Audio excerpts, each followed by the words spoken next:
प्रदेश में मेरी जो बहनें मजदूरी करके अपने परिवार का भरण पोषण करती हैं, उनके लिए 1,500 रुपए बहुत बड़ी रकम है।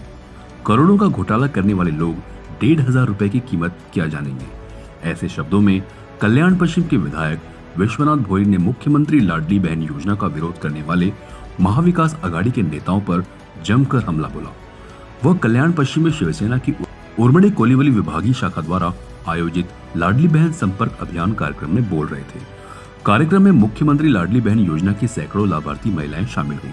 साथ ही यदि आप आने वाले चुनाव में एकनाथ शिंदे को फिर से मुख्यमंत्री बनाते हैं तो ये योजना बदस्तूर जारी रहेगी। इतना ही नहीं, विधायक भोईर ने यह भी याद दिलाया कि मुख्यमंत्री शिंदे ने इसे दोगुना करने का भी वादा किया था।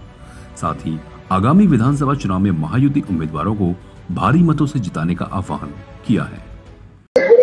विधान केलं होतं की महिलांच्या योजना बंद करण्याला आला इकडे असतं तर आम्ही त्याच्या पोस्टरला नाही त्यांना हे करलं, त्यांना मारलं। याच्यावरती काय बोलणार? कसं आहे माहिती आहे का, मी मागे पण तुम्हाला बाईट दिली होती। सुनील केदार हा अब्जोधीश माणूस आहे। त्यांनी तो बँकेचा घोटाळा करून अब्जो रुपये कमवलेले आहेत। त्याला 1,500ची व्हॅल्यू करणार नाही। 1,500ची व्हॅल्यू कोणाला कळते? ज्या महिलेच्या पदरामध्ये 200 रुपये, 100 रुपये, 50 रुपये नसतात, तिला 1,500 फार होतात ना। ही समजा पटकन 20 रुपयाची, 30 रुपयाची, 40 रुपयाची भाजी आणायची, काही एखादी छोटी वस्तू आणायची, तर ती पटकन त्याचा वापर करते ना। तिला कॉन्फिडन्स आला ना।